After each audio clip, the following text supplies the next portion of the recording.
Hi. Hi. Let me make sure I'm muted. Yes. Okay. We are. Okay. I didn't even ask. Can you guys hear me okay? I can hear you. Can you Okay. hear me? Yes. You're both very clear to me. Oh, I just got a notification. Watch live now. A stream I'm in. See? Thanks. Oh, sorry. So I'm sorry. I'm trying to get everything perfect here. So, here we go. So, let me ask. I'm always a little bit softer, and that's fine. But I just want to know: can you hear me, Papa? Can you hear me in the night? Tell me. If it's really bad, I'll try the AirPods. But if not, then this is what it is. I think it sounds fine. Yeah. Okay, great. People, I'm sure, let us know. Okay, so here we are. If you don't know who these lovely ladies are, I'm going to introduce them right this very moment. This is my channel. I'm Cate the Great Beauty. The wonderful woman in the middle is Michele Wang. And then the one on the end, is better off red. Can't stand her. She's the worst. She's the worst. She's like a leech. A resident goblin. Yeah. The worst. Yes. Yeah, so we haven't done this in a hot second. Here we are. The band is back together and I love it. Yes.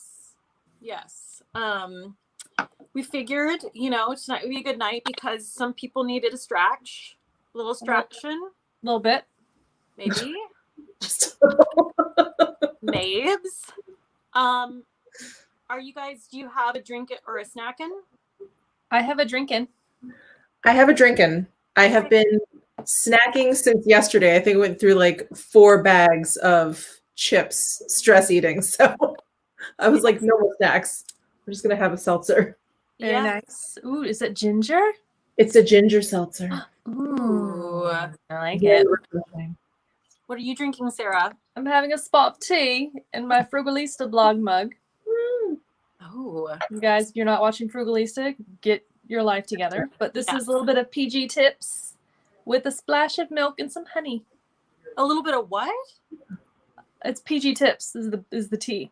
Oh, okay. And then I put honey and a little bit of milk in it. Well, you're being so good tonight. It's a virgin tea. Yes. Okay. And I made it with my tears. Nice. Yeah. That's great. Yes, and sweat. I exercised twice today because I had so much anxiety. Wow, twice. Yeah, I got up and went for a walk with my neighbor. And then I was lazing about like a lizard on the couch, watching YouTube videos of fireplaces. Does anybody else put that on? And then I could hear my heartbeat outside of my body, so I went for a run. Mm-hmm. That's a good call. Yes. Yeah, that's an excellent way to deal. Yeah. No, I feel that I did the same. I threw myself into the gym. Yes. And got those endorphins going. So well, the focus of tonight is two shows, The Vow, which we've talked about before, and Seduced, which is a newer documentary on Stars about NXIVM. And we have lots of thoughts, I feel like. So many thoughts. So many thoughts. Now, did we all finish The Vow? That's the first question. I didn't. Okay. I didn't. I can't remember where I left off either, but it's that one episode where you both were like, ugh. It just like left a really nasty kind of taste in your mouth. And I started to watch it, and just the intro was enough. I was like, ugh. I'm like, I'll watch this later. And then I never picked it up again. Yeah. I think if you watch Seduced, I think you're good. I don't know that you need to do that. Right. Yeah. Well, there's a lot of overlap, and I think Seduced goes even further. So yes, if you were to watch one, I think we all agree it would be Seduced instead of The Vow. Right. So what you're seeing in that last episode of The Vow, where you start to really feel icky and hate everything, you get that right up front with episode 1 of Seduced. Yes. So if the vow was maybe too slow and like just teasing and just too drawn out, oh my God, like we get it already. Yeah. Seduced gives it to you right up front. Yeah. Yeah. I was just I realized we didn't really say hi to anyone, but there are other people here too in the chat. I guess some people showed up.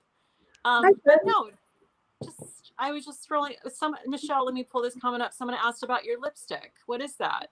Oh, this is the Lisa Eldridge. Sorry, Okay. the Lisa Eldridge gloss in Go Lightly. Beautiful. It's really pretty. Very peachy. I like it. Yeah. It's very peachy. Yeah. Yeah. Thank you. Oh. Okay. Angela Maria, you are also beautiful. I want to cry. That's nice. Thank you. You're very sweet. Yeah. Take it.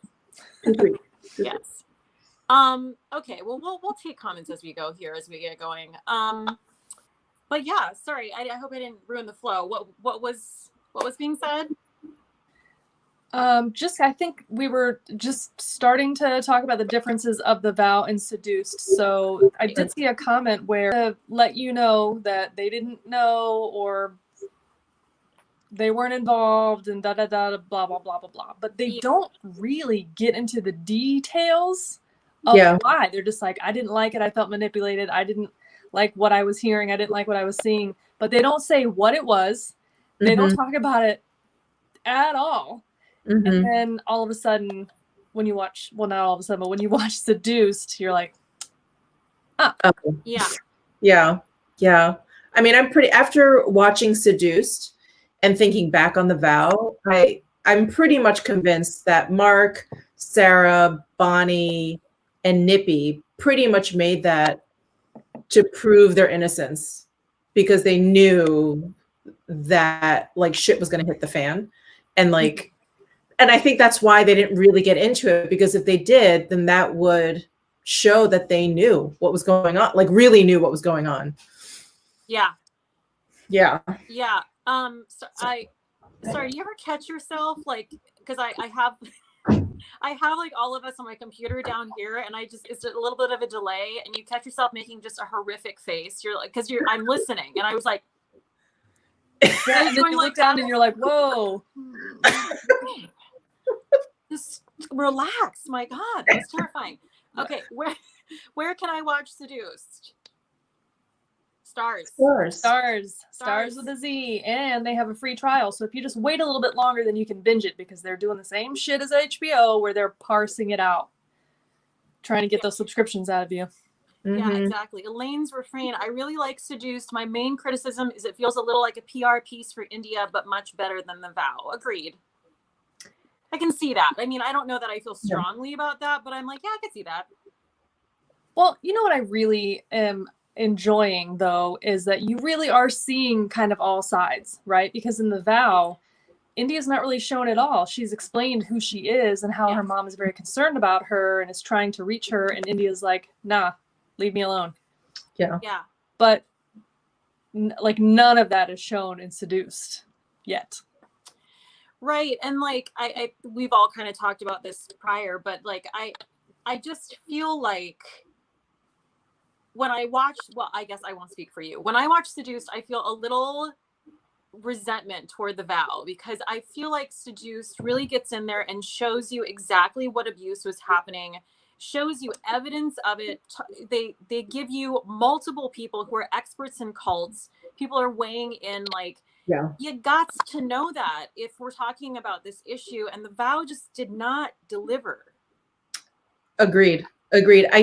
The cult specialists really just like summarized everything, because as you're watching it, you're like, what did he just say? Where was this? You know, like who is this for? And then they would just say like, this is what they do, you know, to mind control you or whatever. It was just really, that added a really nice dimension that The Vow didn't have. I think it gives you more of an idea of how a normal person could fall victim to something that seems so obvious to us as outside viewers. You know, like, are you kidding me? Like, if I'm taking a family portrait with my women's empowerment group, and it requires us all to be nude, I'm leaving. What are you talking about? Like, how is that normal? But it had been little by little. Yeah. You know. Yeah. Absolutely. Absolutely. So it's like, I guess it's almost good to watch both, because you get something from the other one that you don't, you know what I'm saying? You get wow, can I talk tonight? This how's it gonna go? This is really bad. My God. You get what I'm saying. So Sweet Pea Cate said, I felt like The Vow was trying to vindicate some of the people involved because Seduced was horrific. Yeah. I agree. Yeah. I agree, because in The Vow, at least you think Mark, is it Vicente or Vicente? I think Vicente. It's Vicente. Vicente. He obviously he talks about his involvement and how high he got up, and there were all that footage of him with his sash at the front of a room, and he's talking, he's leading people in. Obviously he's a leader, but what you didn't see were all the just random conversations he and Keith would have, like the things that Keith would say to him, and he would just be like, oh okay. Yeah. And it was like, oh, okay, what? Like that whole thing when he's talking about what official, telling women they're official, and it was like code for telling them that they smell like a fish hole. Like, what? Yeah, and like Mark is like really awkward. He's like, "Oh, I see what you did there." Yeah. Really you led me right into that. Right, that's what he said. Yes. Ugh. It's very odd, but like the last episode of The Vow, where we really start to see, because they did start showing that stuff, and I think that's why it felt so bad to watch it, because you're expecting it to come because we'd already read about it, but then you're watching it like, whoa, they were all like complicit in this. It's super gross. And then you kind of start to understand, like, you remember that scene where Catherine Oxenberg starts laughing about what she saw when she went to go visit. She sees like a dog bed, but there's no dog, and it's because Bonnie was sleeping on the floor as penance, right? And she's laughing because she can see the ridiculous in it, but they're still so feeling dark and bad about all the things that they probably disagreed with, but maybe got to a point where it was normal or felt like they couldn't say anything. I don't know. It's just it's all very explained better and seduced faster. Yes. Yeah, faster. Clarissa, right, exactly. Clarissa Fell said, why do these people lure the creative type of people? I would think they would be more conscious of themselves. I have to highly disagree with you, Clarissa Fell. As a person who has grown up in the arts and is a creative type, I mean, I don't want to be too disparaging of actors and all those people, but I'm one of them, so I guess I can get away with it, and I'm here to tell you, not the most centered people all the time. Not at all. So I like, honestly, I think those are the type of people who get sucked in the most because they're lost. They feel like their industry is not doing right by them, which it's not. And they're looking for answers. And I don't know. I feel like it's very common, actually. Yeah, I would think that those people would be the most vulnerable because they're all the time looking for validation and approval in some form or fashion. Right. Absolutely. And I would think actors too. It's like they're always searching for themselves, for the character or whatever. And I think they're just really open to like classes to like learn about yourself. I just think that they're like fresh meat for that. Yeah. What did the leader do that was so bad? Girl, you got to watch the documentaries. Okay. We don't have time to get into all that. Well, that point is fair. That's a fair point to make before kind of like watch the whole thing. And that's Keith's lawyer's angle that, he was a weird dude and he had a odd lifestyle, but these were all adults who knew what they were doing. And these are the choices that they made. No, that second part of her question is the important part, which they were consenting and agreeing adults. That they really aren't. When you watch the documentary, you will see, like, when you're in a cult, these women who are in DOS got to a point where they there was not free will. So because they had to provide what they called collateral, which a normal person would just call blackmail, because that's what it is. So once they had gotten to a point where they had given every week or so more and more terrible things, secrets, family secrets, maybe crimes that you committed, things that you were hiding, blackmail, text pictures, just but any kind of blackmail that you could think. And they get to a point where they're like, I don't have any more things to tell you. And they're like, just make something up. And that's even worse, but because you can't really disprove it as easily or whatever. Right, exactly. So these people get to a point where they have to seduce Keith, and if they don't do it, now they know, well, now my pedophile brother is going to be exposed or something. Yeah, exactly. Wow, lots of good comments here to sift through.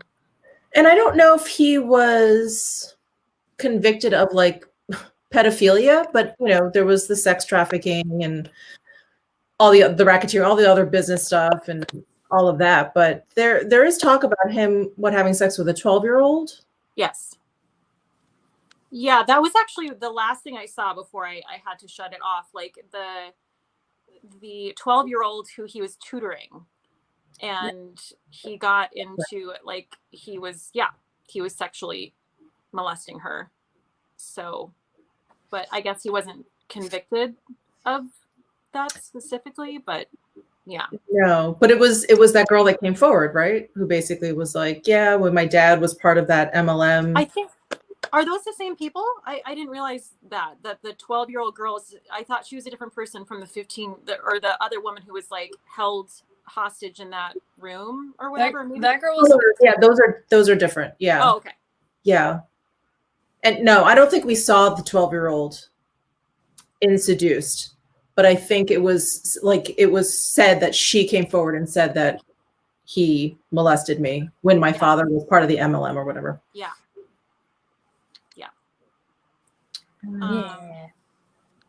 Let's see. Sweet Pea Cate, I thought it was interesting that the members said over and over that they lied about family members for collateral. Yeah. Well, they were told just make stuff up. I mean, at a certain point, you can only, I guess, take so many compromising photographs of yourself, or like maybe you lied on your taxes, or maybe you didn't pay a speeding ticket. I don't know what kind of stuff they were giving. Did they get to a point where maybe there is some real juice on their family that it would be damaging if that was revealed? Right. You start running out of stuff. Like they were asking for collateral like every week. How many secrets does a person have until you just have to start making stuff up? Yeah. And I don't remember if it was in the Vow or Seduced, but I think someone said, you know, you started to make up just really insane stuff so that it sounded like a lie. But it was horrible. It would be like my father's been molesting me since I was 2, or so, you know, just, but it was horrible stuff. Yeah. Terrible. India did say that like for a lot of them, they were getting so many nude pictures because that was on them. Like they didn't feel responsible for other family members making up lies about them. So it was just easier to take another nude photo of yourself and send it instead of like throwing your dad under the bus and saying he molested you and he didn't. This is horrible. Yeah. Did you see, or did you recall that part in the Vow when India was talking about, you know, taking the naked pictures or the, you know, sexual type pictures, and if her face was, you had to have your face in it, and would send it to Keith, and he'd be like, "You're not smiling. Do it again. You don't look like you're enjoying it. Do it again." Yes. And that was in reference to like she was like in the car, and he was like, pull over and take the picture. Oh my God, just power hungry control freaks. That's crazy. Wow. Yeah. Sorry. I'm reading Lisa Barnett's comment. Why volleyball games? We don't know. Because he was a nerd, man. Look at him. Yeah. He was a nerd with his sweatband. What was that article that we read today? That person dressed him down. It was incredible. Oh, it was a CNN article on him. And it just was like, this is the most uncharismatic cult leader ever. Like, how did this ever happen? Yeah. Yeah. I mean, Allison Mack, that's the other thing too. Like in the latest episode, they really get into Allison Mack, which I've been waiting for. And she sucks, man. I mean, she was like just, I don't want to say as bad as Keith, but like second in line. Yeah.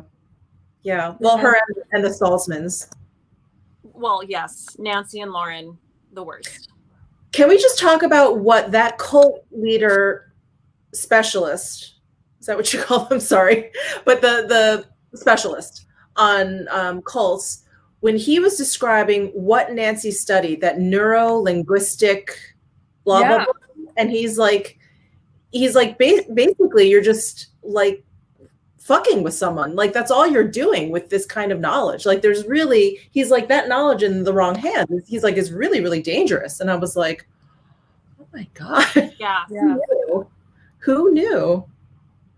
Yeah, absolutely. I'm still waiting for them to get, I need to hear about Nancy. Like I need them to get down to Nance. Yeah. Oh, you've got a super chat from Melissa Murphy. Super chat. It's a hippo. Thank you. Victory. Thank you so much for the super chat. Yes, Ashley A said he's a doughy dweeb. I think actually that article called him. Yeah, that's a quote. That's a quote. Yes. So accurate. Oh yeah, a bunch of people actually read the article. I see now. So I feel like, you know, I have to say I'm seeing a little too much of Catherine Oxenberg, and I don't mean to take away from her story. But like, this is India's story, and I feel like it's India and Catherine's story, and I'm just a little suspicious. I'm a little bit like, do you just need more camera time, or what's happening? Because I like, get out of there. I just like want to focus on the victims, and I understand that you were a mother of the victim, but like, back away a little bit. Right. No, I understand that she feels responsible because it is her fault. She introduced India to this program or cult, or you know, but you only had to say that one time. We get it. Then bye. Yeah, it's kind of a lot of the same thing from her, where it's like, okay, yeah, exactly. Yeah, her mother, India's grandmother, I want to see more of her. Yes. Yeah, she was awesome. She was great. I thought. Cool. Yeah, she's very like sitting in a corner just with a martini and some sunglasses and just a cigarette, just like monotone, just over it. Who was she saying was an idiot? Was it I think Nancy. Yeah. Yes, we love that.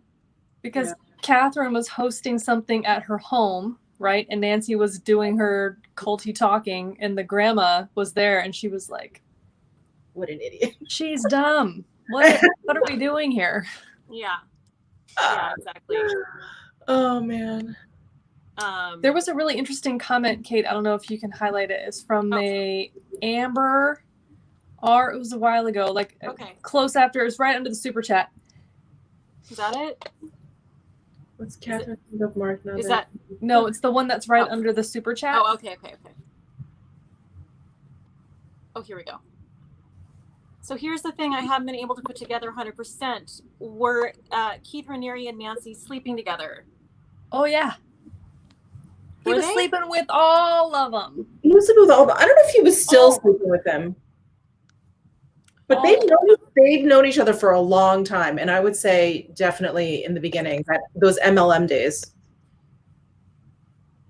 Yeah. Sorry, I was just. Yeah, but he had like a harem, man. So I don't think that Nancy was named as a DOS member, though. I don't recall seeing that. I don't think so. Yeah, but Lauren obviously was, who's your daughter. Mm-hmm. Yeah.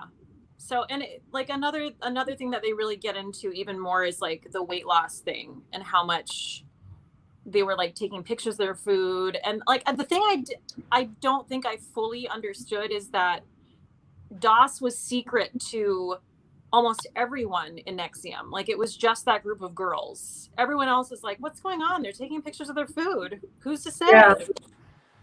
Yeah. You know? I mean, I wonder how many people were in the organization at this time, because it seemed they had gotten to like 3 levels, right? There was like the first group of slaves or whatever, Yeah. masters, and then each one of them recruited 2 or 3 extra, and then it was getting to the next level when everything just sort of, I guess, exploded. Am I reading that right? That's what it seemed like. That's Yeah. what the little family tree seemed like. Because if there was in the first round of people like 10 women, that already very quickly becomes like 40 women, which then becomes, I don't know, exponential math. Yeah. That's a lot. It's a lot. Yeah. Yeah. Yeah. Yeek. Another thing that I feel like they didn't get into in the vow, one of so many things, but is how people like Mark Vicente, but him specifically, was making so much money off of people he was bringing in, like a lot of money. Yeah. You know, so I don't know. I feel like that's another thing that like is kind of important to get down to the nitty gritty of and needs to be shared, because like that's what's behind this whole organization. Yeah. And like any other typical MLM style corporation, it's like only the people at the top are making money. Right. Yeah. Right. And they were doing like every weekend these intensives or whatever, these weekend recruiting efforts that were like $2,000 to $8,000 for these weekends. And then after you complete that first weekend and you have one of those mental breakthrough things, you want more of that, so you sign up for more classes, and it just keeps going and going. Yeah exactly. Did anyone else find it weird when Mark, Bonnie, and Catherine would be working through the case in Catherine's bedroom? I didn't realize they were in her bedroom. I didn't know either. I didn't notice that. I don't know. But then how can I judge that when my actual apartment is just a bedroom? So I didn't think it was weird. But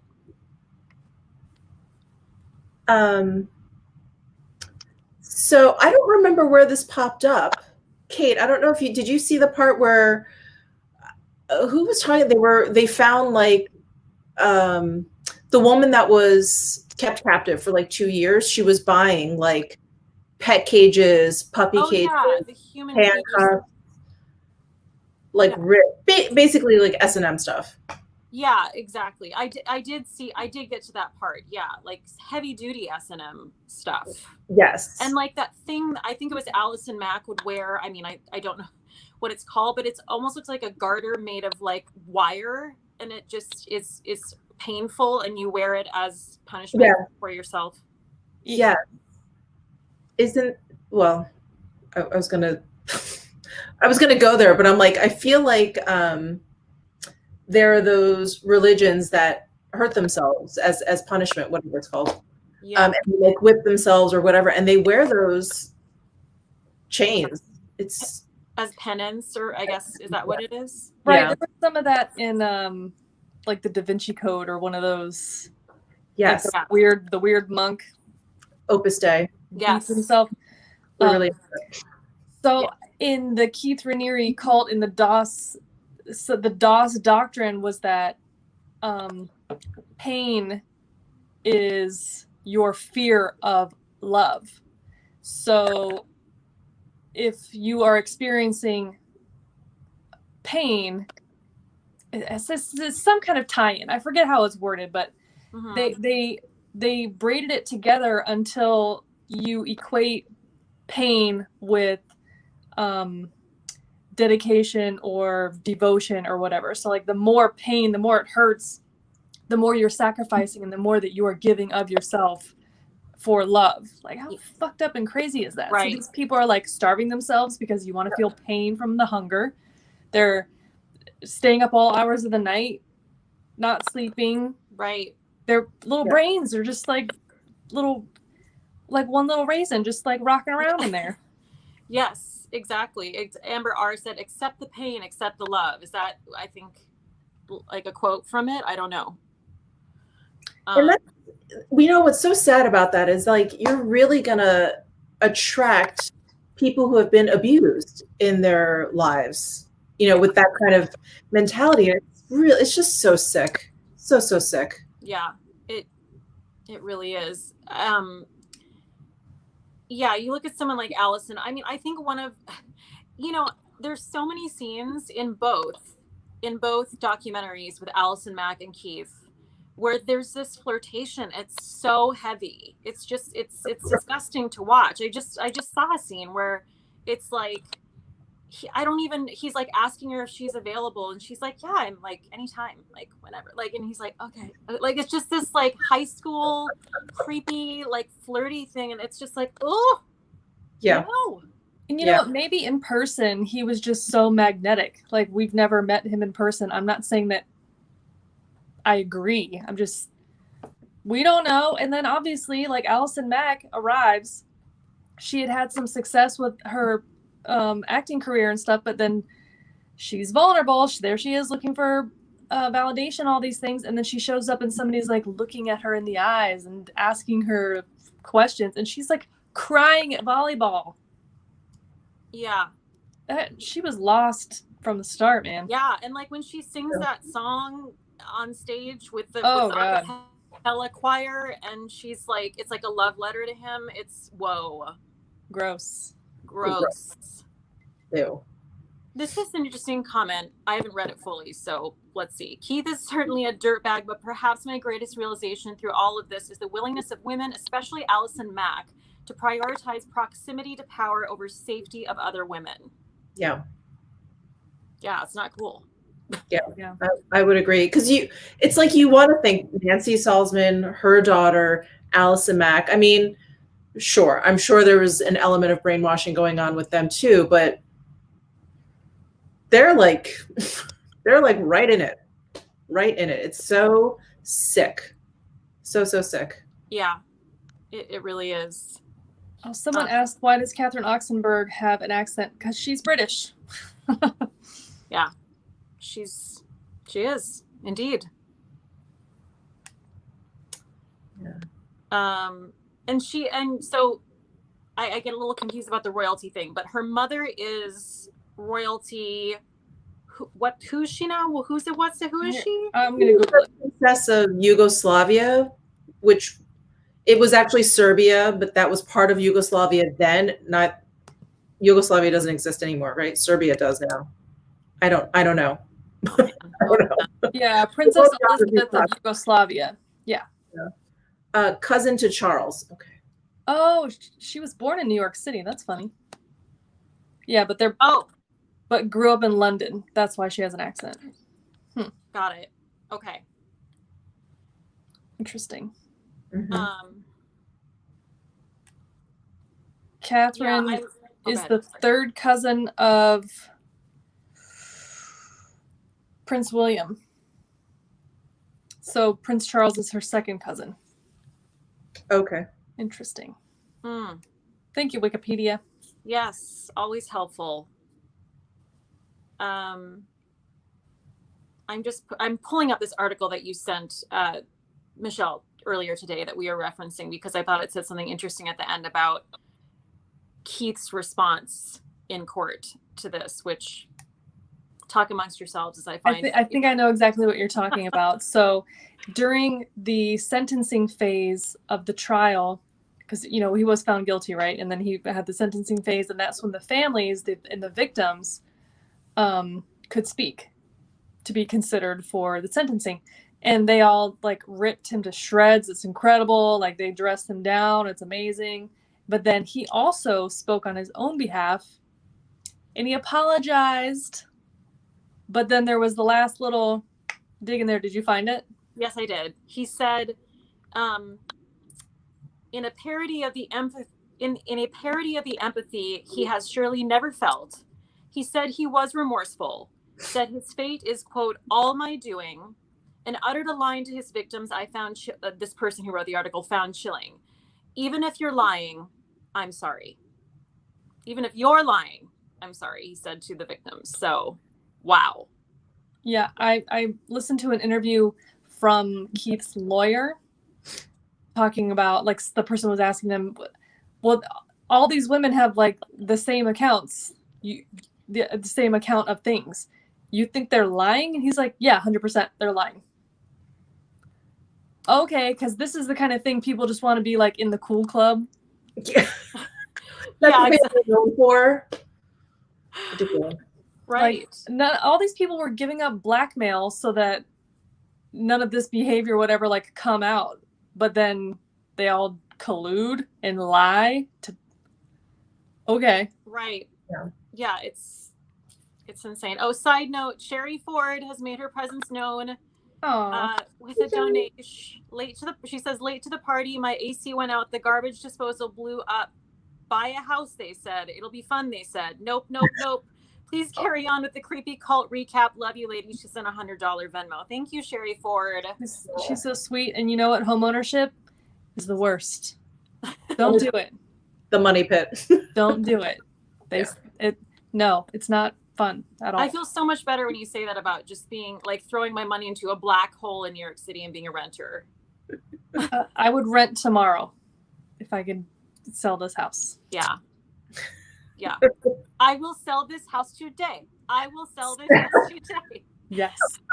Paula B44, she sent a super chat. I was watching, hearing you guys talk about this cult, but I have no extra emotional energy to give after 4 years of full-on engagement and political action. Fair enough. Thank you so much for the super chat, Paula. Thank you. And thank you for your full-on engagement and political action. Yes. Thank you. Absolutely.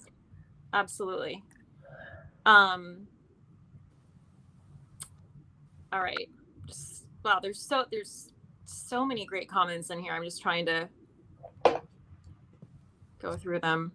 Oh, there was a comment earlier, and this was something I did want to mention because my husband and I were watching Seduced together, and he also agreed, by the way, it's much better than The Vow. But it was when India was talking about the first time she was supposed to go. No, sorry, it was not the first time. Well, it was the first time she had to like go to his townhouse and get into the loft, and he basically performs oral sex on her. Mm-hmm. And realizes that he's not excited at all. Right. Yeah. Like, what? So what's going on? I guess even more, I don't know. I mean, but I guess even more a testament to the whole thought that, that kind of rape is about power and not about, I guess, I don't know. And it also kind of informs India's point of view that she thought, oh, okay, well, maybe this isn't a sexual gratification for him. Maybe he really is trying to help me because he knows that I have intimacy issues and he's trying to teach me how to receive this or something. I'm sorry, I don't mean to laugh, but it's such like, she started gaslighting herself. It's like just the most brilliant in not a good way. Okay, I'm not saying brilliant in a good way, but like it is brilliant manipulation. Yeah. To get someone to gaslight themselves. Yeah. I was like, did she really just tell herself that? The whole thing was so insane. I was like, I'm so confused. I agree with you, Michelle. I can see though how you would start to do that. You would start to tell yourself, because she talks about how much she trusted him, and they go on he took those women on those walks through that suburban neighborhood. I mean, and it's every day, like total, repetition that you're here for professional and personal character development, and this is all for the greater good. So like you want to get to that goal, right? Like that's the whole point of being there. So you want to believe it, so you will justify anything. Exactly. Elaine's refrain, also, I love that handle. Allison Mack seemed very susceptible. I do believe all the women were victims, but she just went down the rabbit hole too eagerly, the way she seemed to relish the master role. I completely agree. Yeah, and that is pointed out in Seduced, that especially because she was an actor, that maybe she just really got into this role and was just she was really enjoying the performance of it, or right. And the editing of that sequence is so great, because it's literally just a montage of her being like, I'm an actor. I'm an actor. And it's just like, okay, girl, you're an actor. We got it. Yeah, she seemed like a power hungry person, and like I don't really have a lot of empathy for Allison Mack. Sorry, not sorry. Like I guess you could say yes, she was a part of his manipulation, but like she really just got on board real fast. She did, and it's the whole. It wasn't even like the recruit. All of it's horrible, but it wasn't even just the recruiting. It was like what Elaine was saying. It's the master part of it. Like she really like bossing other women around, basically. Yeah. When I see her, she just seems like just pitiful, and I don't mean it like in an endearing, I want to help her kind of a way. It's just like, wow, you are pitiful. Yeah. Pitiful. Yeah. Yeah, she's pathetic. I mean, she's so thirsty. She's desperado. Yo, the thirst is real. So thirsty. Yes. Nadia said the training through ESP was essentially grooming for the abuse. Mm-hmm. Yeah. 100%. And now, didn't they show it in the vow too, the way they did it to the men and the women? So like and this was, I forget what the name of the experiment was, like the Stanford experiment? Is that what it is? Where you tell half of the people in the room that they're in charge, and the other people have to ask for your permission to do anything, and anything that they ask you or tell you to do, you have to accept it without question, and then they just let it go, and people turn into monsters real fast. Yeah. Yeah. What was that experiment they were doing where they put that thing on the guy's head? Were they just reading brainwaves or something? Do you Yeah. I was like, it didn't work. Like they showed it on Nippy's head, didn't they? Oh, was it Nippy? I think so. They were studying brain reactions to doing those EMs, the whatever they were called. Okay. Emotional management? I don't know what it's called. Yeah. Okay. Is everything? I'm hearing a little bit of like a static or something. Are you guys? I think it might just be on my end. Can you guys hear that? No. Okay, it's fine. Sorry, I'm scrolling up to see a comment here. I can't find it. Oh, Eileen Wallace Beauty, the Scientology auditing. Okay, so that's another thing too that I really appreciate Seduced for. Again, another thing that I think it was negligent on the part of the vow. They break it down how these different cults are the same. Like this guy finally says what I feel like I've been waiting for. It's like, yes, this is very similar to Scientology. Like, you know, I don't know the exact quote that he said, but like, it just felt so gratifying to me because so much of it, I'm watching this Leah Remini, documentary, and it's the same. It's the same. It's the same. That's an MLM. That's it's a money scam, and it's mental manipulation and brainwashing and isolation and all those things. It's like he was like, yeah, that looks good. I want to be L. Ron Hubbard Jr. Right. Oh, and go ahead, Michelle. Sorry. Oh no, I'm just muttering under my breath. Fair enough. Candace said, and Tom Cruise is Allison Mack. Whoa. What if they have a sex cult? Ooh. I think Leah would have blew the whistle on that by now, huh? Yeah. Probably. She's a badass, man. Leah Remini isn't messing around. Sweet Pea Cate, in one of the podcasts, they say that Allison has woken up. Apparently, the child abuse was the final straw. I'm not sure I buy it. Okay, I mean, I don't know. Okay, Allison Mack. Too little, too late. I do know that Nancy Salzman turned on Keith in the court situation, so she did some kind of a plea. They both did. Her and Allison and Lauren, all three of them. Yeah. Keith is in your head, Kate. What does that mean? Yeah, that's what we're talking about. He's in all our heads right now. It's in all our heads. Also, what? Okay.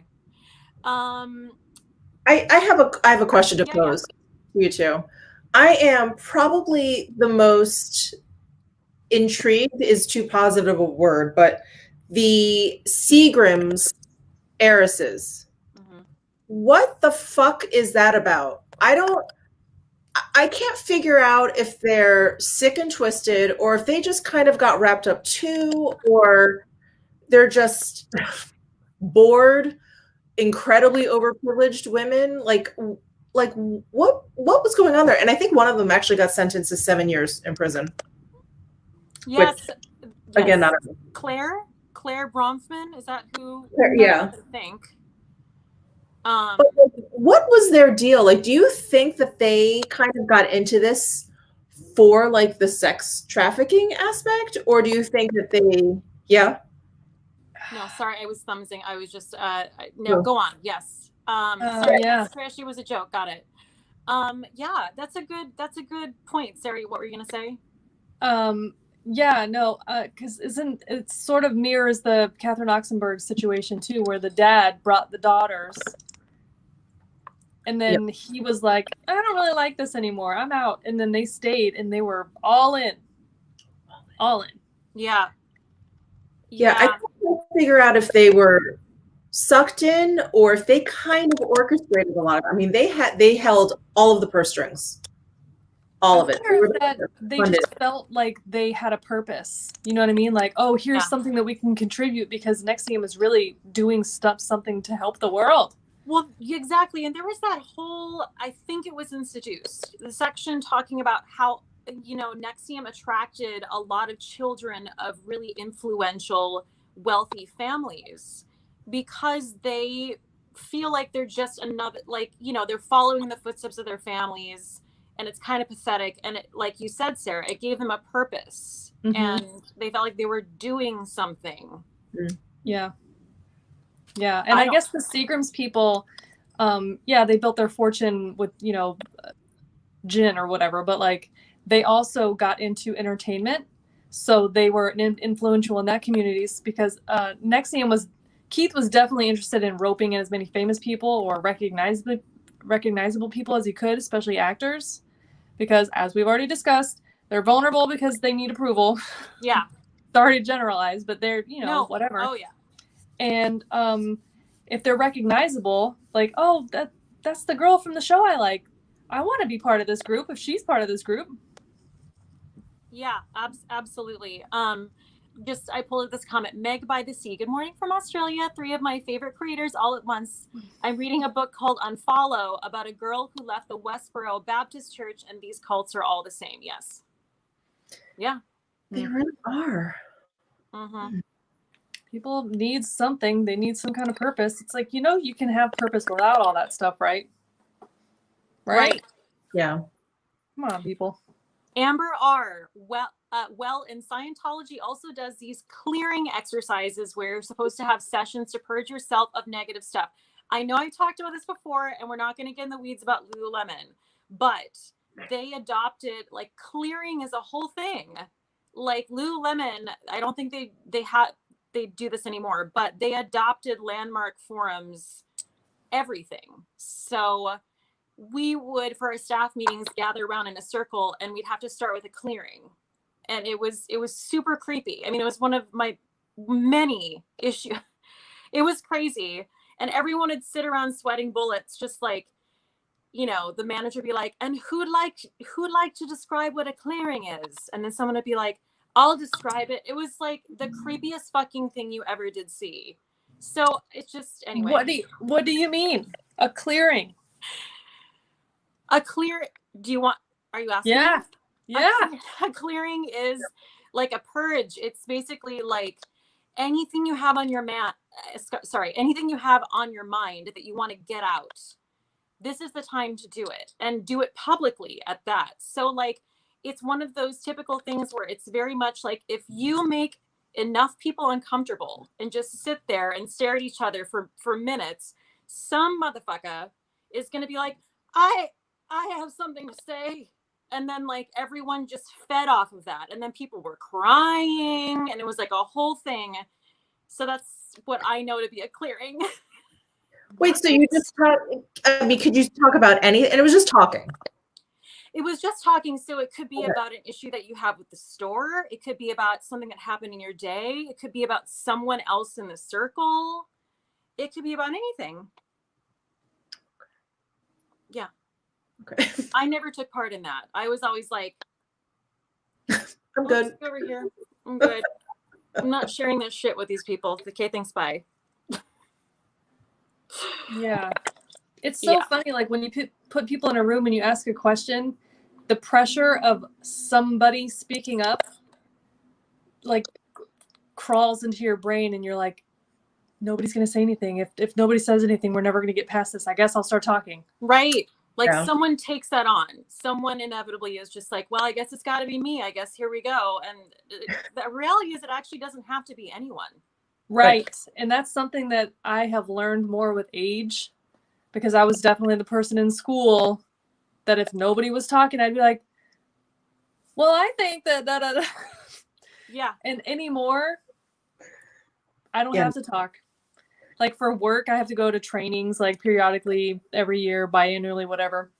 And it's the same shit all the time. And it's like I just did like a civil rights training. And I'm not saying that it's not important. I'm just saying I've done this training every year for 17 years. I've heard it. Got it. But there's always like, well, what do you think about this? And they're like waiting. And I'm like a magnet. I don't know what it is, but like, and the instructors are always like looking around. No one's saying anything. And I'm just like, don't look at me. And they'll be like, Sarah, what do you think about this? And I'm like, leave me the fuck alone. Yeah. Don't make me talk. I It's don't like that dude sat over there silent all day. I don't even know his name. Right. But you keep asking me questions. Stop it. Do you feel like do you feel like, maybe this is unfair, but do you feel like they call on women like because you're a woman and like you seem like maybe you might open up more, they call on you, or is it just not really? I don't know. Okay. I don't know. I chalk it up to being Ginge. I'm like a freak. I'm the only one in the room. Well, that's not okay either. Yeah.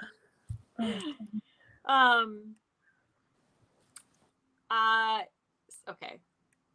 Sorry, I really got off on a tangent about clearings. Jeez, that really brought me back to the moment. They almost got you, man. They almost converted you. Exactly. Oh, and sorry, I brought this up, but like the person who said that Keith was in my head, they were talking about the static. My mistake. I was like, don't you say that Keith Ranieri's in my head. Oh, okay. It's like the spirit of Keith is the static. It's fine. Just kidding. Amber R said, Sarah, you need to tell the instructor that you have a fear of speaking in public and they'll leave you alone. No, that's not how it works. Okay. When you say, I'm not good at public speaking, they'll be like, oh, well, let's work on that. How about you come up here and you can... No. That's manipulative. Yeah, that's how... I've been to a lot of like, trainings, like management trainings and shit like that. And they always like lean on public speaking. It's like, you can be successful without being a public speaker, right? Yeah. Yeah. Absolutely. Yeah. Yes. All right. What else? What did we miss? Oh, wait. Paula said something I wanted to bring up here. Oh, bless. I think I see it. It's a pretty long one. I can't find it. Yeah. I don't know why I can't find it on here. You can go ahead and read it because I can't find it. You said, oh, yeah, that sounds like the danger process in EST where you stand up in front of the whole freaking 250 people. 14-year-old me, period, blood all over my fucking pants, didn't let us use the bathroom. Oh, my God. Isn't that the worst? Like when you were in school and you're like trying to learn how to handle your lady business and you're just paranoid all the time. And you have to get like a spotter, a friend to be like, is there anything? Yeah. Am I okay? Yeah. Well, because kids are mean. That's why we all. Well, and as this is the whole tangent we can get into, but as ladies, you're taught that it's secret. We don't discuss it. Yes. It's private. Yes. It's dirty, Sarah. It's dirty. Yeah, and dirty. Mm-hmm. Right. It is. Yeah.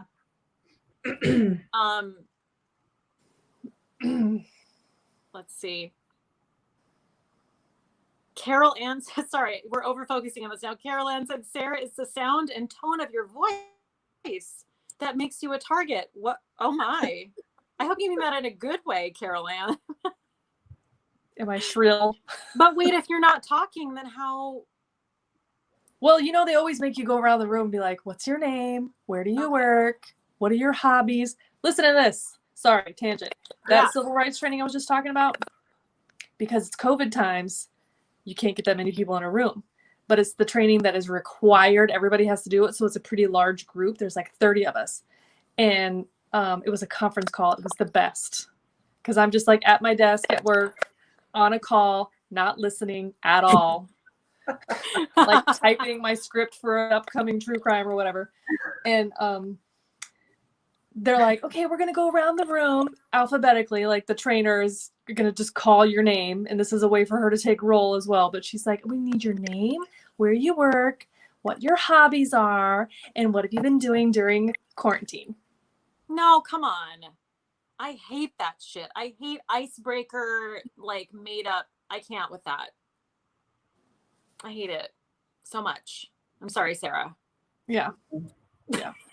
Yeah. Candace said, oh my God, I went to Catholic school and they would only give you pads, no tampons. Okay, well that's... Tampons? You mean virginity stealers? Yes. How dare they? How dare they? Oh, God. Oh my God. That's probably what that's about. Wow, okay, I hadn't thought about that. Wow, there's so much going on here. I'm overwhelmed. Well, just the whole icebreaker thing you were talking about, Kate, and how I literally had that reaction watching Seduced, and India's talking about Vanguard Week when they celebrate Keith's birthday. She was like, it was like adult like summer camp. I was like, oh God. Like Michelle, I literally yes, that was literally I proclaimed loudly. I was like, that sounds like the worst.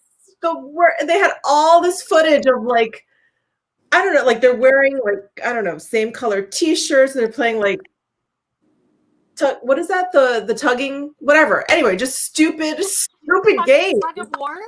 Tug of war, yeah. With the rope, and then they're dancing around. I was like, who thinks this is fun? Wild horses couldn't drag me to camp. I mean to tell you, I hated camp with a pyre fashion. A fiery passion is what I meant to say, but also a pyre fashion. Pyre fashion. I like it. Adelaide's mom said kids are mean, especially in Illinois. Is that where you used to live, Kate? No, but I believe that they're also mean in Illinois. They're mean everywhere, dude. They're mean everywhere. If you say they aren't mean, you're lying. Then you have just forgotten. Repressed. Yeah, they're all mean. Yes.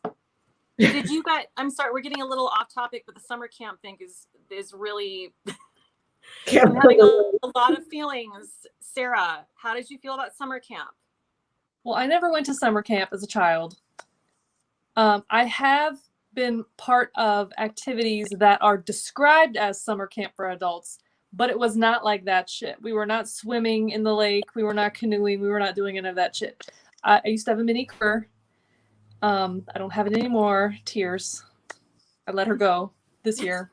But I had a Mini Cooper. If you did not know, the Mini Cooper is the only car that comes standard with friends. It's a thing. It does. So a lot of my friends are still in the Mini community. But anyways, it's a thing. That's hilarious. It's a thing. Cult. It is. It kind of is. Yeah. But every spring we would go to this one place in like the Smoky Mountains, and it's Minnie's on the Dragon, and the whole purpose is to just drive. Enjoy driving your car. And there's organized drives where maybe you go get ice cream, or there's a drive to go do something else. And then there's like beer swaps, like there's bingo. There's some social aspects, and you can do what you want and leave the rest, or you can not talk to anybody and just drive the whole time. That's as close to summer camp as I've ever Okay. Well, that sounds delightful. Well, and I'm not a social person, but if being social means that I drive in my car alone, I'm in. Yeah, that sounds great. That sounds Michelle, good. did you, obviously you hated summer camp. Did you go to summer camp?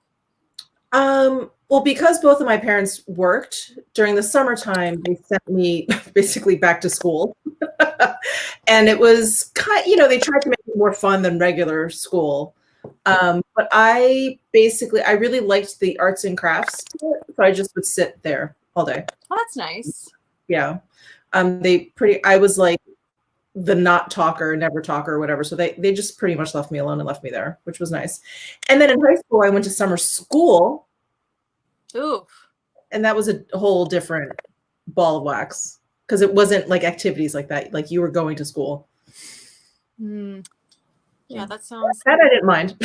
Okay. It sounds better than summer camp. That's for sure. Much better. Yeah, I guess we're all the same. I didn't go to summer camp either. We had this thing called Camp Wilson in 6th grade. It was 3 days long. And I was horrified, and it was just as terrible as you can imagine.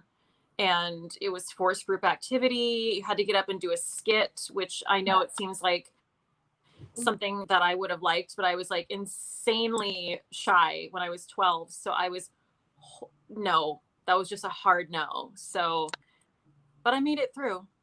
I'm alive. So, Yeah. But this Vanguard week, like, did nobody notice that there was an entire night of performances that were just for Keith? I know. Well, the whole week was for Keith. It's just weird. Yeah. You know, it's his birthday. His birthday. Yeah, exactly. Yeah. It's crazy. I mean, just weird. Just weird. Just weird. And no one, I mean, I guess if someone questioned it, we don't know about it, but it seemed as though, well, everyone paid all that money. I mean, like, you want to believe in something after you paid that much money. I think that's a part of it too, where it's like, well, I got to get down with this. Yeah. I mean, they had to pay to go, right? To view it. Yeah. Yeah. Weird. Yeah. The whole thing's just weird. Like, troublesome. It's hard to not just like straight up judge everybody for being dum-dums. It is because like we're not there, you know what I mean? So we don't know what is like. And like Mark Vicente says, nobody joins a cult. Like, not on purpose. You don't know that you're joining a cult. You think you're doing something that's good, I guess. But like, what does it take? These people were in this shit for years, 5 years, 7 years, 10 years before they were like, yeah, I've kind of had enough. Well, I mean, I think that's the question I ask myself every time I watch these kinds of shows about cults or whatever. I'm always like, what would be my breaking point? Like, what would be the point where I was like, hell no, I'm out of here? I don't Michelle, know. You would have been out there like day one. You would not have. No, I mean, yeah, I put up with that. But I think if I was like, I need help with my career, I am here to like improve myself. You know, maybe if I tried to just like get, I think honestly, it was just the first like lip kiss. I would be like, you all are sick. What is going on here? That was really, really, that's weird. That to me is like an instant red flag. Yeah, that's actually really good. I think that's a good question, or like that's an interesting topic of like, what would it have been for you if you could put yourself in the mindset of those people? Like, you were drawn in. What do you think it would have been that you would have been like, that's a hard no for me. You're not going to Hollywood. Mm-hmm. What do you guys think? Lip kissing for me. There's so many things. Like, I think the sashes are weird. I think calling people prefect and proctor, and that's weird. Just their like general curriculum of like whole thing. Being a victim is a choice. Yeah. Is weird. Yeah. What? Yeah. Yeah. I don't know. It's hard for me because I'm really, really suspicious of anything that happens in a group. Yes. So I would just immediately not, like, I don't know that anything, I'm not even trying to sound good. I just really, to a fault, I don't want to be a part of that.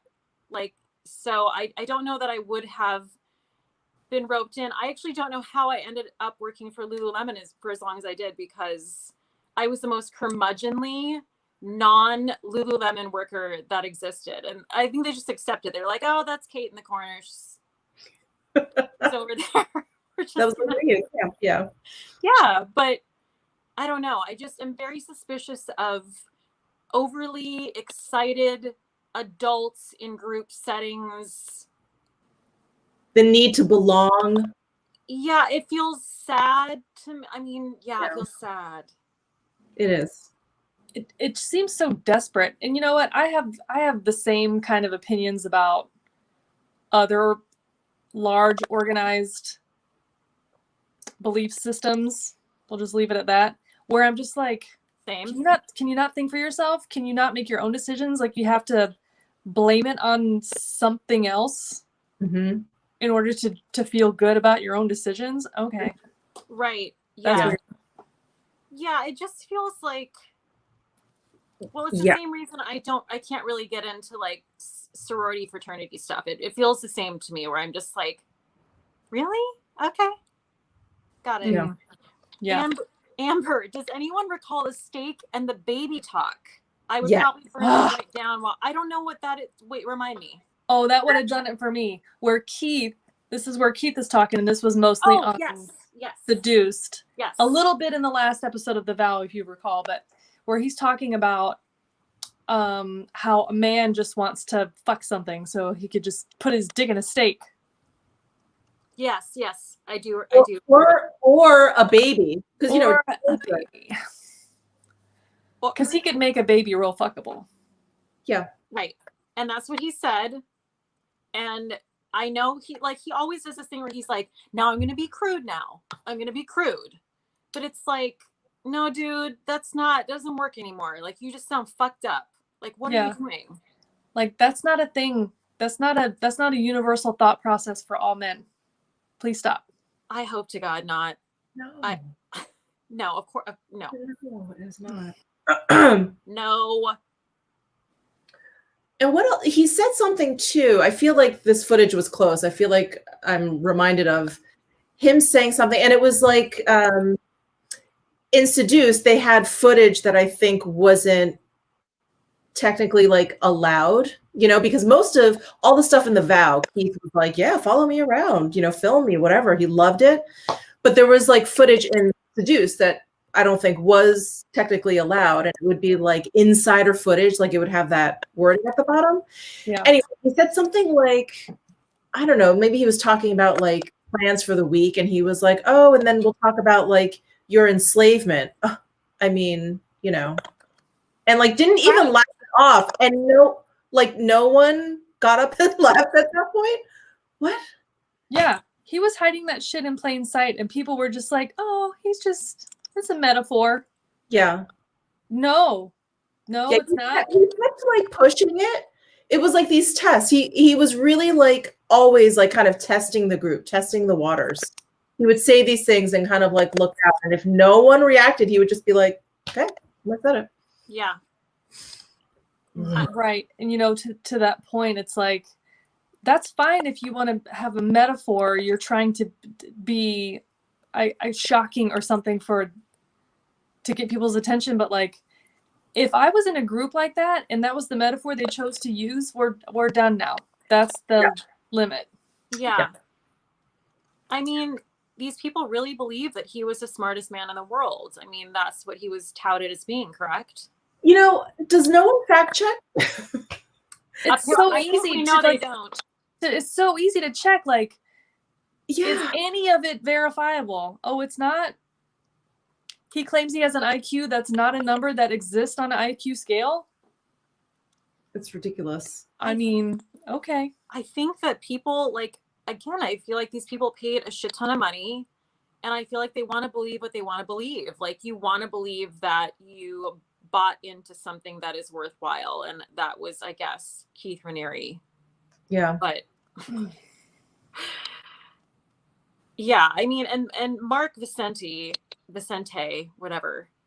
He, I mean, he has in the vow. Obviously, the vow is all about him saying he's sorry, but you know that whole Michelle, you brought it up. The whole official fishhole conversation was just such a clue into like how much did you have to like swallow?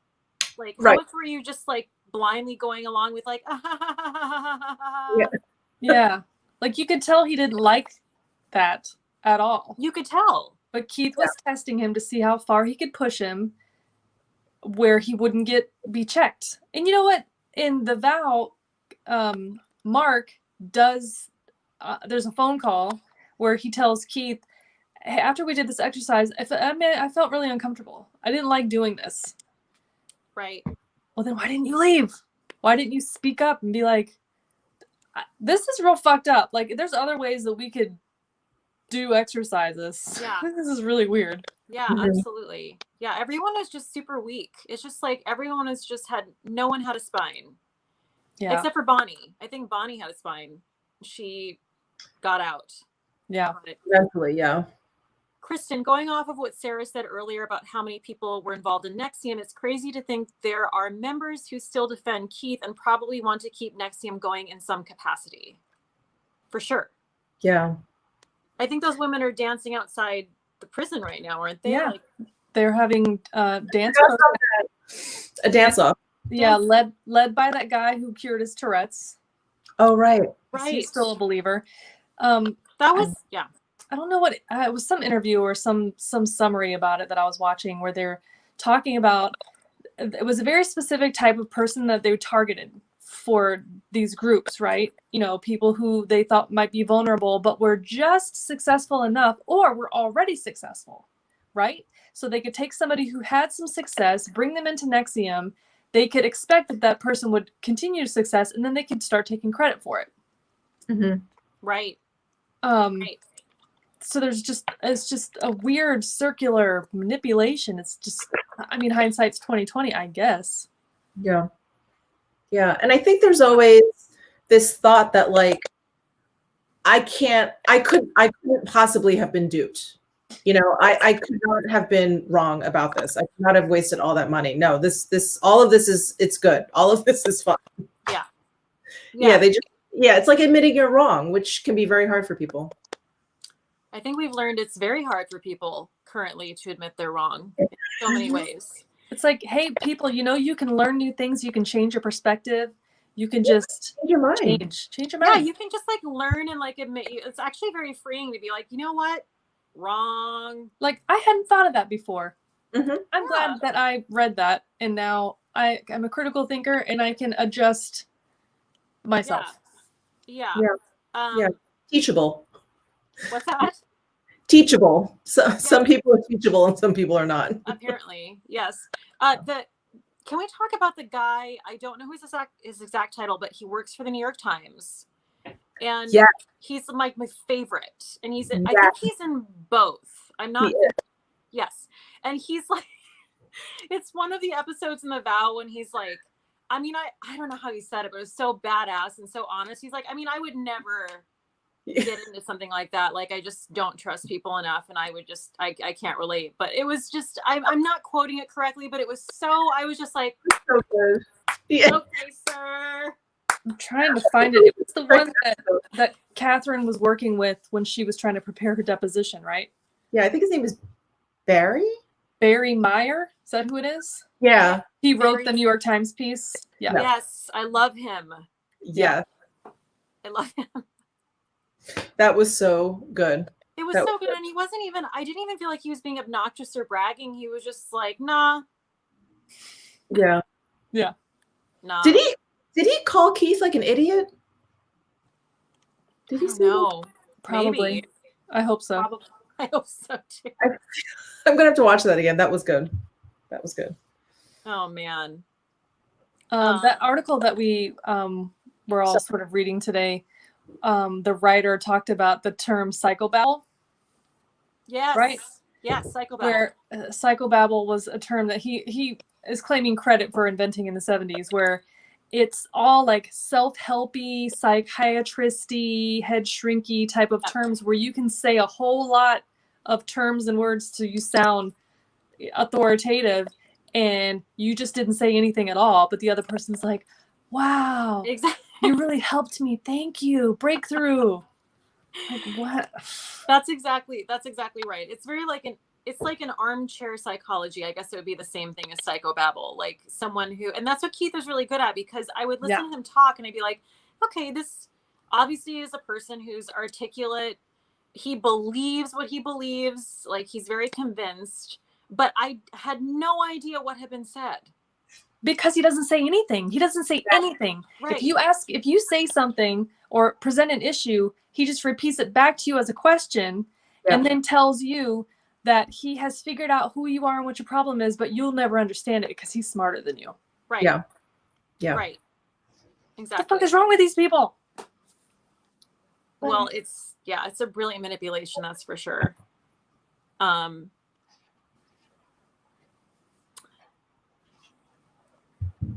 Sorry. No, you're fine. What are you doing? What's going on back there? Miss Butters just got home. Butters! Miss Butters, is she there? She is. I've been needing my comfort dog all day. Oh, Miss Fuzzy Butters. Yes. Look at her lips. Hi. She's so soft and floppy. She's always like, please stop, you're embarrassing me. He's like, oh God, Mom. Why are you handling me like this? Okay. Michelle, what does she do at school? What happens there? Well, now that the weather is cooler, they don't have to do too much. They just kind of let them out. They throw the ball. There's probably 30 or 40 other dogs there all the time. So they just run around like wild animals. When it's really, really hot out, they'll put little pools out. They do like bobbing for balloons. They do stuff inside. Like they have to keep them a little bit more entertained and make sure they're in and out a little bit more. But that's only like July, August. Yeah. Yeah. Nice. It's like, yeah. So she's tired now. Yes, she is. Yes. Oh, Sleepy. her eyes. Sleepy. Aw, little squints. So cute. Baby. People love Miss Butters. Yeah. Miss Butters. Oh, Sweet Pea Kate said Keith can no longer have contact with people. Well, I mean, he's been, he's going to be there for 120 years. So. But is that his sentence? Is he like in like solitary confinement? Is that the deal? I don't. Or he's just in prison? I don't Okay. know if he's in. I don't know. Let me consult the Googles. Yeah. The way I have my laptop positioned right now, I have to like do this. Keith Raniere. Oh, Google autofills it. Business person, but it is his mugshot. Solitary confinement? Question mark. Podcast engine show you need to. There's so much. Oh. Yeah, this is a good comment. If you haven't listened to the podcast Nexium on Trial, you need to. There's so much more. The Vow and Seduced. Okay. Nice. Okay. Right. Yeah. Understood. Next scene on Trial. Okay, I'm following. Let's see. So he spent about a year in custody because he was obviously a flight risk before everything was finalized. So yeah, he was sentenced to 120 years. Excellent. Candace is saying he's in Gen Pop. Okay. Yeah. So he was convicted in June 2019, but he wasn't sentenced until like Recently. 2 weeks ago. Yeah. What's Gen Pop? General population. That's just regular prison. Okay. Mhm. Got it. Oh, Claire Bronfman got 81 months in prison. Yeah, I heard. What is that? 7 years? Yeah. Yeah, I heard about 7 years. Yeah. Oh, sorry, I said that in like baby age time. How long is 81 months? Yeah. No, and like I'm waiting for. So I think Allison Mack is definitely going to be charged. We're just kind of like waiting on that, maybe. We're waiting on the sentencing for the three of them. Sorry, the sentencing. That's what I meant. Yes. Yeah. Yeah, I really do need to hear about Nancy because her and Lauren, they're evil. Evil. They're just evil. There's like something really wrong with them. Yeah, I mean, I really believe that they're going to get to Nancy in Seduced because she was like his right-hand man. I mean, yeah. She was there for the mind control. You know, she like laid the foundation and he sprinkled in all his little weird twisted nuggets. Mm-hmm. Mm-hmm. Have you ever been hypnotized before? I haven't. Have you? I haven't either. I think I'm immune because I've been to those hypnotizing shows. Like, they're for funsies, right? And there's some people that you're like, they're pretending. And then there's some people that it seems sincere. Like, my best friend, Kelly, got hypnotized. Really? And she doesn't remember any of it. Like, that's crazy. Yeah. No, it is crazy. I do think it's a real thing. And also, sorry, side note, Stir of Echoes. Have you seen it? Because that's what it's about. Like, it's about Kevin Bacon, we love, who I love. It's basically like The Sixth Sense. It's very much in the vein of The Sixth Sense. And the whole thing starts because he's at a party and no one's taking the hypnosis seriously, and he gets hypnotized. And I don't know, like, it's a real thing. I think it's a real thing. I think you do have to be like open to it though. Yeah, I'm not open to anything. I'm not either. So I think I could very easily be hypnotized. Really? Yeah. Why? I'm so like susceptible to like marketing. Like if I see like one stupid commercial, 3 hours later, I'll be like, God, I'm dying for a pizza. Like what happened? Well, I'm susceptible to pizza for sure. But listen, is a Domino's thin crust. Guys, I'm interested. I ordered Domino's last night and it was terrible. Oh, that was Domino's, Kate? I thought you ordered from someplace else. I got a thin crust to make myself feel better and they burnt it. Unacceptable. It was very upsetting, but I called them. They were very nice and they're giving me a free pizza. So it's fine. Okay. Good. No, I'm trying to think of what we've watched recently where someone has been hypnotized. I wish I could remember. You guys are both yawning at the same time. That's hilarious. Did you? Oh no, I wasn't yawning. Oh. I have hair on my lip. Oh, I'm sorry. Sorry, Sarah was yawning. You just looked like you were yawning. I'm an old lady. Sorry, I was up walking at 6:30 this morning. You both get up early. Yeah. Well, last night I couldn't sleep. I was up at like 2:30. What do you mean? Why? Was something happening yesterday? No, nothing. Oh, okay. That's weird. Yeah. Nothing at all. Yeah. Nothing. That's weird. No, we watched something recently and someone was hypnotized to get an answer out of them. And it was like, an actual recording that was very believable. And it's terrifying when you hear someone who's being hypnotized because it's like they're in a sleep state. It's like they're sleepwalking. And it's one of the creepiest things I think I've ever seen. Yeah. Yeah. It seems messed up. Like it's not okay. It's like messing with dead bodies. You know what I mean? Yeah. Like don't stop messing with people. Yeah. You can't just like open up somebody's mental state while they're asleep and not consenting, plant little seeds in there, and then they wake up and start clucking like a chicken. Stop it. Yeah. Yeah. Yeah. There's something very wrong with it inherently. Yeah. Weird. Noelle said, I was hypnotized once at a Christmas party. I remember it all, but it was like I was outside of my body watching myself. It was weird. Wow. No, I went to one of those like hypnotizing shows. And there's this like comedian guy who did it like where I used to live, and it's fun, entertaining, I guess. I didn't go up because I'm a Grinch and probably immune to being hypnotized, but you watch it and it's funny and stuff, but like it's icky. It just seems icky to me.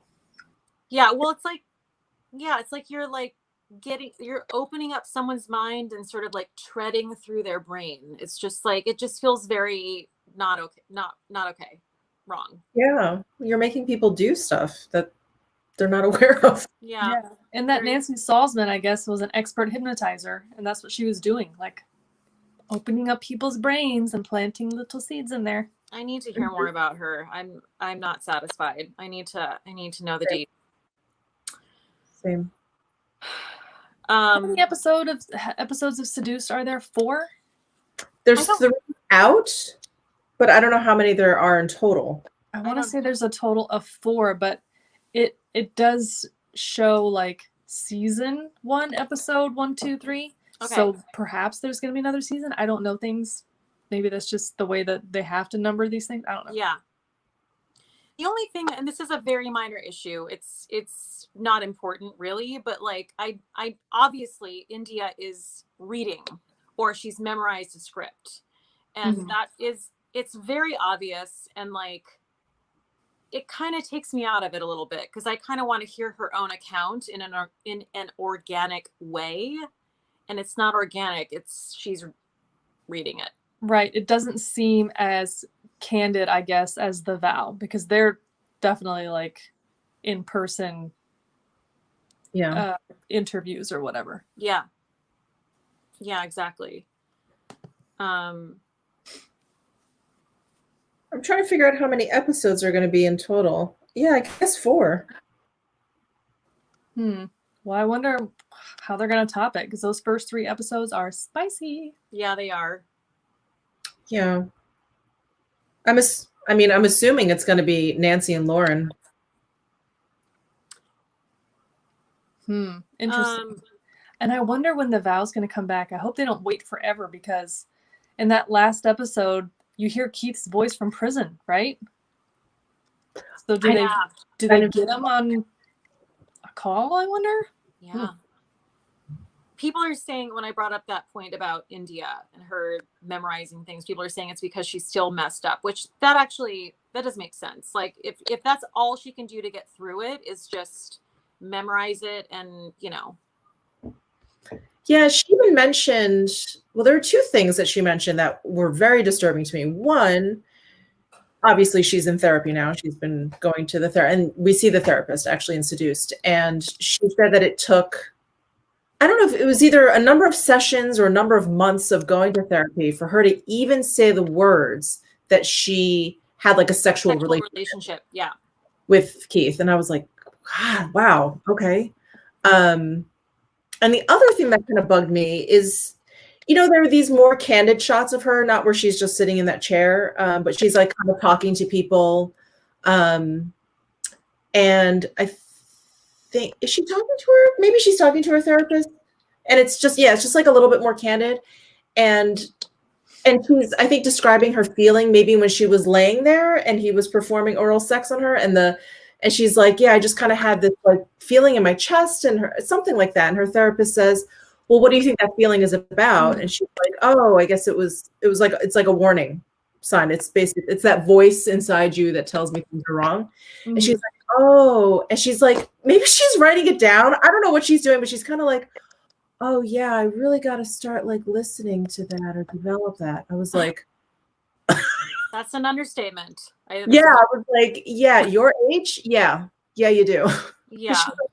23, 25 or something? I think she's 28, but I mean, still like, or I could be, I thought she was, but so that's still young. I mean, young, but old enough to do better. Just do better at that, maybe. Yeah. I mean, I would think that you would have some, and again, this is probably just a result of being in a cult, right? You stop listening to your inner voice, but it's like you start getting, I remember getting red flags like in high school, basically when you become like self-aware and you're just like, this feels weird, or I feel weird. I may not know why yet, but this feels weird. Yeah. Well, those Nexium people were telling them those feelings is your own fear. It's your own insecurities. It's your own this, that, and the other. So like you need to learn how to push those aside, because you're self-sabotaging. Like, exactly. It's like that idea. And again, I remember this from Lululemon because they're informed by my forum. But like anytime you question the organization or the company, rather, it would always be turned back on you. Well, let's talk about that. Obviously, we need to have a chat. Like, what can we do to support you? Because, I feel like feelings are coming up. Like that kind of talk where it was like, no, I just have an issue with you. Like, this isn't about me. You suck. But like they were obviously like they're in a cult, so they couldn't do that. But yeah. As a total side note, have you looked at the Lululemon site lately? They have a lot of plus size models now. Yeah, they're finally catching up a decade later after everyone else got the fucking... Finally. And we all love their Align pants, but I'm like, this is a little too late. No, exactly. Yes, I love their Align pants. I own their Align pants. Yay, Align pants. Yes. There was a comment earlier about, isn't it a coincidence that their Lululemon cult pants are called Align? Mm-hmm. They want you to align with their cult thinking. Yes. Yeah. No, Michelle, you're absolutely right. They're too little too late. Like Chip Wilson founded that company and he did not believe that women who are plus size should be wearing his clothing. So they've really had to turn that around in recent years. He sounds like Keith. Yes. He liked a wavy little whisper of a lady. Yes, you needed to have that thigh gap. He would say like if people came in and they had like pilling on like the insides, like where your thighs are, it'd be like, well, that's because like our pants aren't made for you. That's what his defense was. It's like your thighs are rubbing together. So it's like, oh, okay, let me just go starve myself. Thanks, you fuck. Mm.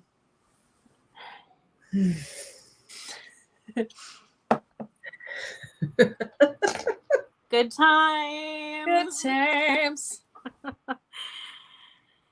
Yes, Ms. Robbie Lou, we've talked about this before, but Ms. Robbie Lou said, have you looked up why the owner called it Lululemon? Yes, it's very racist. Like, Chip Wilson was a piece of shit. So, yes. Yeah. Correct.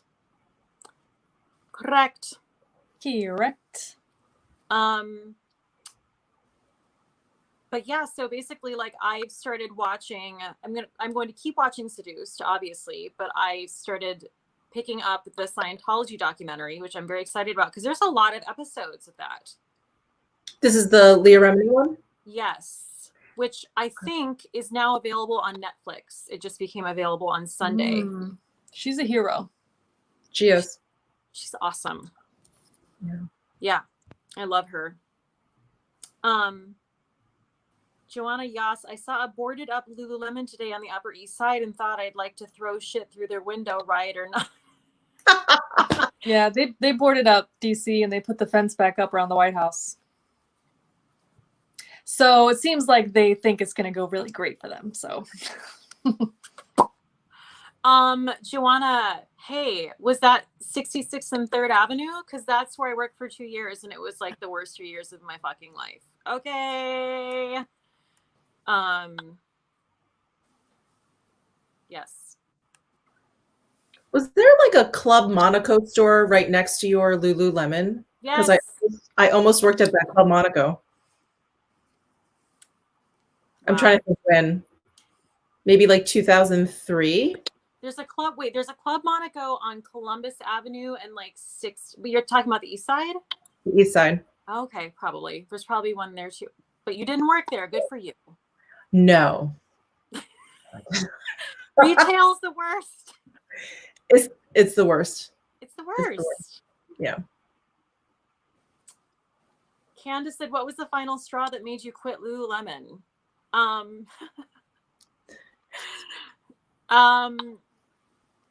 They got even worse. Like they basically came up with this new way of taking care of people in the store where like if you walk into a Lululemon, for the most part, they're going to badger you. And you'd have to walk up to people within 13 seconds of them walking into the store and you'd have to educate them. And sales associates are called educators, which is incredibly rude to actual educators. but you'd have to go and like drop some knowledge. You'd be like, hey, those pants, just so you know, they're 4-way wicking. They're great for cycling and running. Like, they're awesome. Okay, have a good day. Bye. And you like walk away, like just try to make it organic. But like, I hate going into Lululemon because they all have to come up to you like multiple times. At least that's the experience in New York City. I've worked at 2 Lululemons here. So anyway, they implemented this new system that you had to personal shop someone from the door all the way to the cash register, like their whole shopping experience. And the minute someone walked in the store, they were like, you can't do anything. You have to stop folding pants. You have to stop like hanging clothes. You got to stop touching the cash register. Like, you need to be fully ready to receive. It sounds like a cult.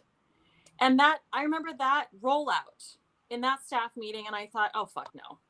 I went home every night for 2 weeks and drank a bottle of wine and got on Craigslist until I found a different job.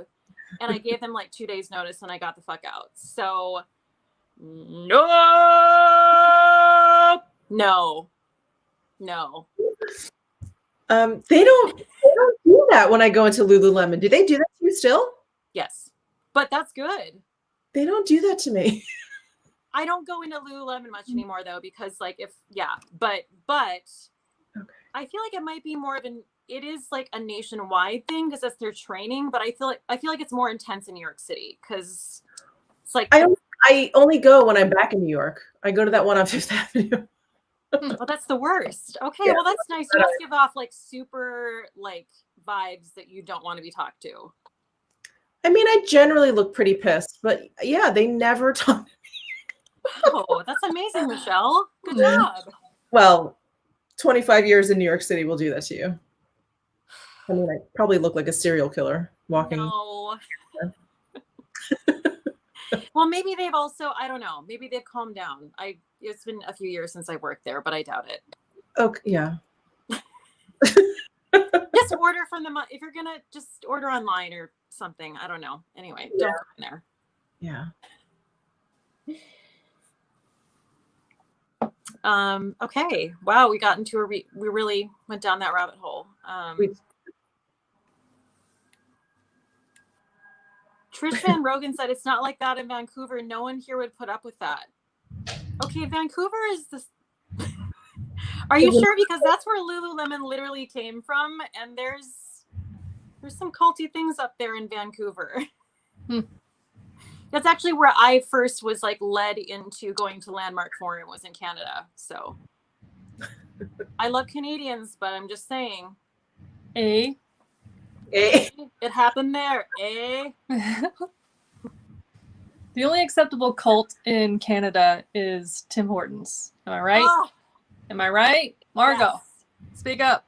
Yes. Tim Hortons is the best. There's a lot of great things in Canada. I love Canada. Don't come for me about Canada. I love it. I do too. Like their weather. Yes. Really good. It's really good. And they're nice. They're very polite for the most part in Canada. I agree. They're a friendly people. They are. They're very approach. Yeah.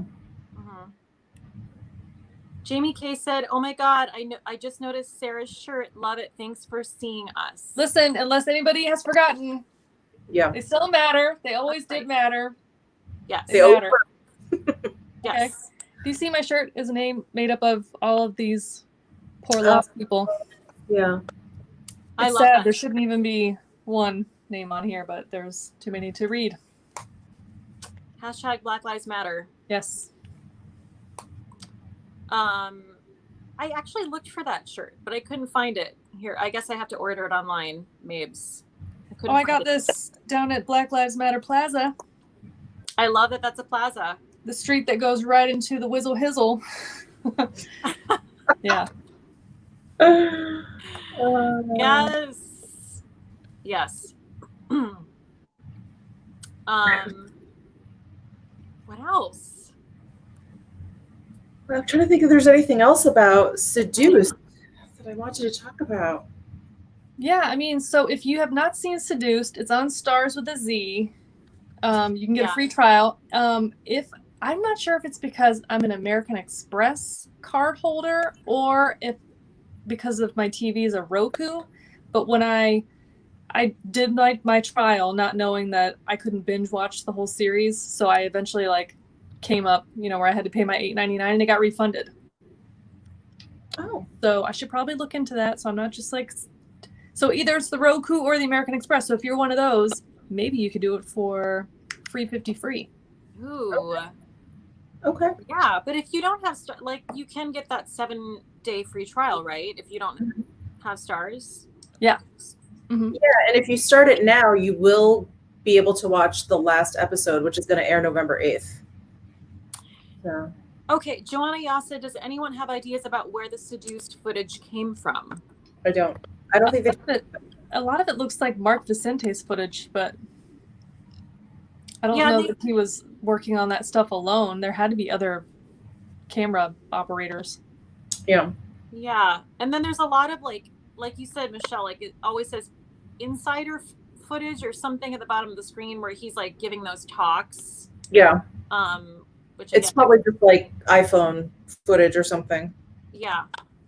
Those people did a great job of recording it. Thank you to all those people. Wow. They were on top of it. Yeah. Autumn said, did anyone watch the Lifetime movie that is from Catherine in India's perspective? I saw commercials for it. I have not watched it though. I wonder if it's on demand. I'll have to figure that out and see. Is it a dramatization or is it like a mini documentary, I guess? It looked like another mini documentary. At least that's what it looked like.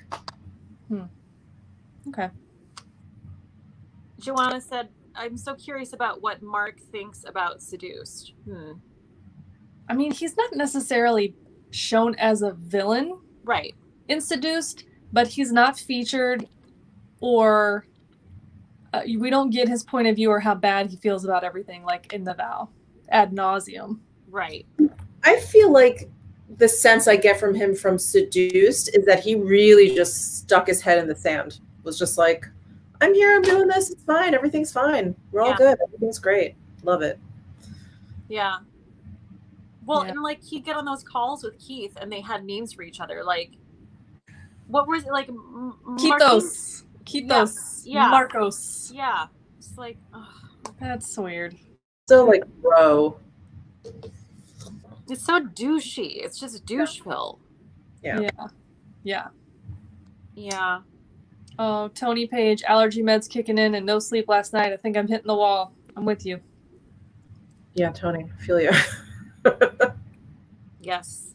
Samesies. I'm like simultaneously exhausted and so much anxiety that I can hear the blood.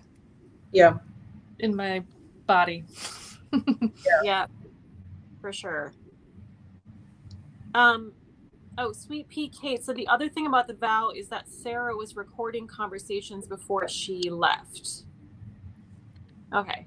I think Mark had told her start recording everything. Right. Which was so smart of them. Yeah, absolutely. Yeah, Sweet Pea Kate. That was odd, like a plan. I mean, yeah. Because I mean, the person who first kind of got hep to everything was Bonnie, right? She got out, and then she was the one who was talking to Mark, and she was like, I feel weird about this, and he was not having it at first. He was questioning her, and it's like for a long time they were on separate sides. Yeah. I mean, again, it just seems so wild that when Bonnie spoke up to Mark, it took Mark a long time to come around when he already had shown how some things he was uncomfortable with and, all of that. But it's like, again, we don't know how fucked up their silly putty brains were. Yeah. That they just couldn't process. Like they didn't want it to be true. So they could not allow it to be true. Yeah. He thought Keith was like the second coming of who, I don't know, but well, Husky Nerdy Jesus. Yes. okay. Yeah. All right. So you remember that guy? I feel like we haven't mentioned him, but he was like a friend of Nippy. He was like in SOP, which was Sons. What was it? Protectors. What is the men's group? They were hitting each other? Yes. So they're the protectors or whatever. It's the men's group. And like this is in the Vow. And like Sarah called him to get support. And she really thought he was going to be there for them. And like, this is a guy who Nippy was like best friends with. Like they've cried together, all this shit. And then like, he just turned on Sarah and was like, well, when you say you're going to do something, like you need to do it. So, and you didn't do that. So like, I was just like, it was so messed up. Like that was I keep on forgetting about that, but that was one of the most messed up parts of the Vow. I feel like I'm like, wow. Yeah. Okay.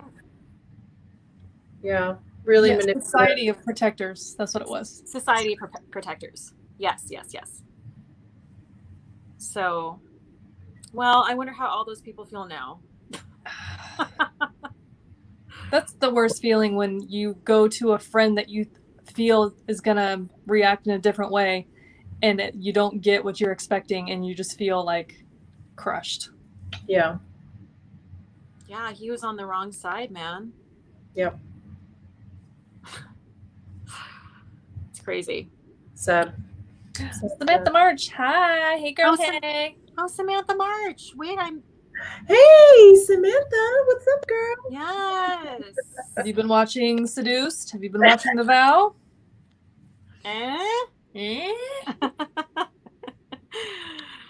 Well, I think we're probably wrapping up here, because I don't know.